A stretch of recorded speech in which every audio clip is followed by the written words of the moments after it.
Senator Graham. Would you say that this investigation was done by the book? Hard to say what by the book is. Well, who wrote this book? If this was done by the book, who wrote it? I think there are reasons to raise questions on certain of these steps and decisions. I think you did a good job, but the whole idea that this is normal, folks, there's nothing here normal. I don't want you to think the FBI does this day in and day out. This is not normal. Now, I think that's what you tried to find. Yeah. Do you believe it's pretty clear to everybody in the country by July the 5th that Donald Trump was the presumptive nominee of the Republican Party? That's my recollection. And from the Since text, the it's convention pretty was on clear. the 18th. Yeah. Right. And the texts, I think, reflect that as well. Okay, I'm going to read this text message from Page to Strzok on August the 8th, after he'd gotten the nomination. She says, Trump's not ever going to become president, right? Right? Strzok responded, no, he's not. Well, stop it. Now, I don't know how you feel about that. That's pretty unnerving. Strzok, wasn't he the lead investigator of the Clinton email investigation? He was, in essence, the lead investigator. Okay, so the head guy looking at Clinton on August the 8th says we got to stop Trump. Now, was that just idle talk? A week later, here's what they say to each other. Strzok text message to Lisa Page. I want to believe the path you threw out for consideration in Andy's office, that there's no way he gets elected, but I'm afraid we can't take that risk. It's like an insurance policy in the unlikely event you die before you're 40. Now, that's a week later. Who's Andy? Our understanding, it was Andy McCabe, the deputy director. So you got the deputy director meeting with the lead investigator of the Clinton email investigation, and Miss Page, who's involved somehow, meeting in Andy's office discussing taking out an insurance policy to make sure Donald Trump doesn't become president? Is that what you're telling us? I'll be clear, I can't speak to whether Mr. McCabe was there or not. Did you ask Mr. McCabe?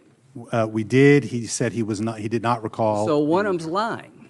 So I want you to reopen this investigation and come back and tell us, do you believe Strzok or do you believe McCabe? Because you just told me the deputy director of the FBI says he's not the Andy. Oh, just to be clear, they're talking about a conversation in his office. Yeah. He is stating he does not recall whether he was there or not. And neither of those individuals are putting him in the middle of their conversation. All I'm saying is at the Andy's office where this occurred, he wasn't there. What did Strzok? Did Strzok say he was there? Strzok says he was there. Well, somebody's lying. So anyway, we'll figure that out later. None of this is normal, folks. Let's look at the actual interview itself. How many people were involved in the Clinton interview on July the 2nd? There were, I believe, 6 or 8 people present, but 2 agents conducting the interview. So as I understand it, there were 2 agents and 2 prosecutors. Correct. Okay. Now, this was an email sent in February 2016 from Page to McCabe. Hey, you've surely already considered this, but in my view, our best reason to hold the line at 2 and 2, 2 agents and 2 prosecutors, is she might be our next president. How did you feel about that? We were concerned about it, and we lay out here why we were concerned. Okay, let's keep talking about this interview.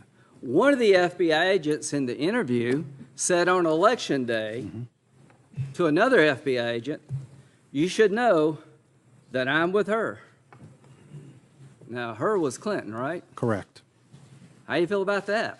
Very concerned. Okay, eventually very concerned gets to be enough already. I'm very concerned. You know, I'm glad I don't text an email. That's one thing I'm glad I don't do. But have you ever proved a case by circumstantial evidence, Director Wray? Yes. Well, I'm going to write you a letter and talk about why you should reconsider your findings as to whether or not it affected the investigation. Here's what Miss Page said on March the 4th, 2016. God, Trump is a loathsome human. How do you feel about that? I mean, she's entitled to her opinion. I think we've laid out here why we were so concerned about it. Well, when you add it all up, as early as March, these people hated Trump, and this investigation was anything but by the book. And at the end of the day, what Comey did just blows me away as much as it does y'all. And I can't believe that this happened to my FBI.